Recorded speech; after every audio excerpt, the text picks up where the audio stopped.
Today I want to talk to the streamers out there. Do you guys have clips that you download for social media, or maybe you like to make a little collection from your Twitch live streams and you put it together in a video and it looks like crap? Maybe you wish you could use OBS, kind of like shadow play, to where you could just hit a button and it will make the clip for you, so that way you don't have to get this nasty blurry image from Twitch. Today I'm going to show you how to do just that, how to get high quality clips from your own computer with the press of a button.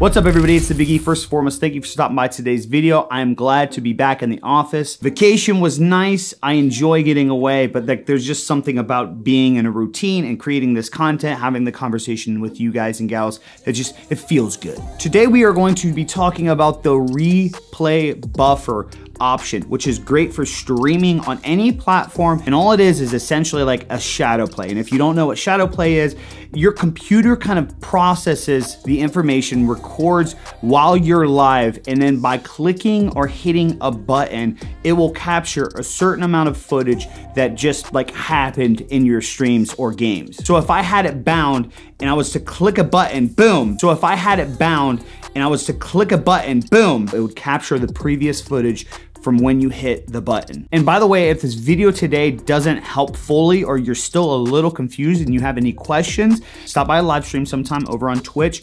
Link is in the description. Be sure to follow, turn on the notifications to say when we go live. And then also too, to help out with this, you might as well make sure that you're logged into your Google or YouTube account and click the subscribe button on here. Turn on those notifications too. 93% of the viewers are not subscribed. Be sure to turn that button on. We make lots of videos here, so that way you don't miss out on anything. So why replay buffer over using the streaming services that are provided, like Twitch, for example? The viewers can hit a button, create a Twitch clip, and there you have the footage. One, the footage most of the time doesn't turn out to be the greatest, especially if you are gaming and a lot of action, a lot of stuff going on, you're processing, then Twitch is encoding that information. That's where things get blurry, and they're not using a lot of data to make these clips amazing. So they're just really getting the bare minimum out there for you to have that option in the first place. By you actually using your computer, you're gonna get the highest quality possible out of this situation, and you're gonna be able to dial in these settings to where you can get quality out of it, but still not lose quality out of your live stream as well. It does put you more in control of getting the clips, but personally with me,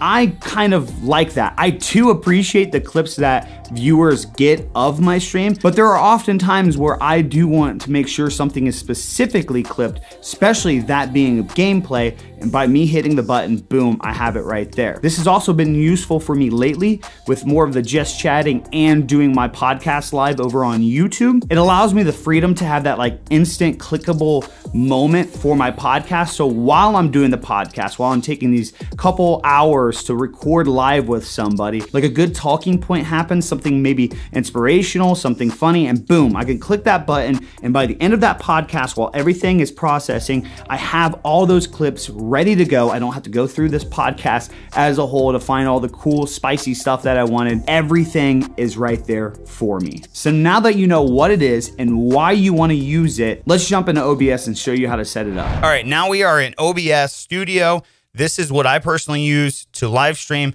This is how I'm going to show you guys how to set it up today. If you have slobs, I think you have these options, but this is just for OBS today with me. As you see right now, underneath this little section over here on the right where the controls is, you see start streaming, stop recording. I'm recording right now for the sake of this video that you're watching, studio mode settings, exit, and so on. When we have replay buffer enabled, you will see that option there. So you'll go to settings, the output tab on the left, make sure your mode for output mode is in advanced. So that way you have some other options. Go to the replay buffer tab and hit enable replay buffer. We'll deal with the settings, the keybinds and everything in just a second. Hit apply, hit okay. Okay, so this is where most people go wrong. They do that, okay? Nothing came up for me. Then they go to settings and they go to keybinds and they try to start, stop, and they bind this, and that's not what you want to do. The next step when you enable replay buffer is you got to restart your OBS. So do not do this when you're live. I'm going to go ahead, exit on my OBS, restart OBS,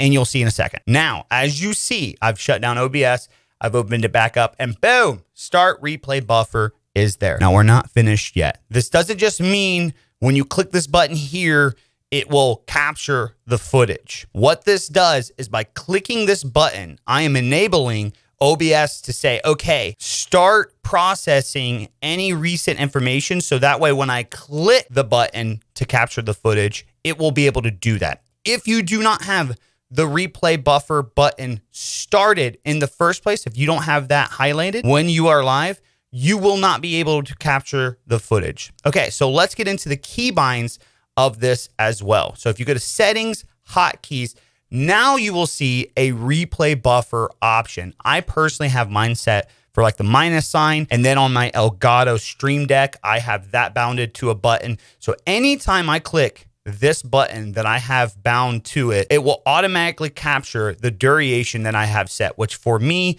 in the output tab under replay buffer is 120 seconds, which means I hit the button, it will capture a couple minutes prior to me hitting the button. You'll also want to make sure that you go to the recording tab here, because this is going to be the quality settings for your replay buffer. Whatever you have quality-wise set for recording is what the replay buffer is going to use to record the clip. I would personally suggest a bitrate of anywhere from 8,000 to 10,000. It's more than enough for 1080. For people that cannot capture and stream at the same time at 1080p, I would suggest that you stream at 720p and then get your clips through this at a higher bitrate. So that way things look better for your highlights and your montages and whatnot. Make sure you have all your streaming settings set, which if you have never seen one of my videos on what settings I use, you can check that out on this channel. I will have a new one coming soon as well. And it's that easy. Like I mentioned before, the settings are going to be determined based off of your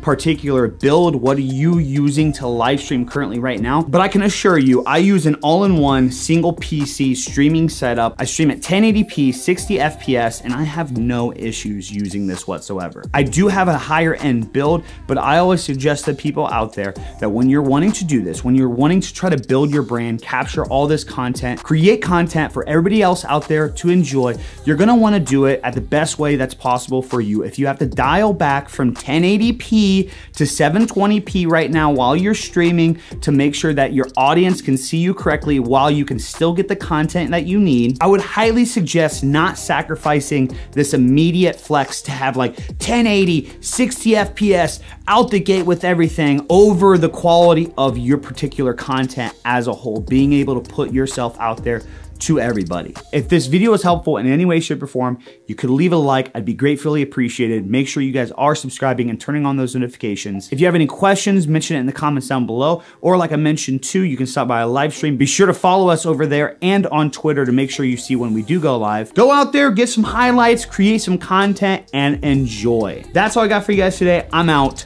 Peace.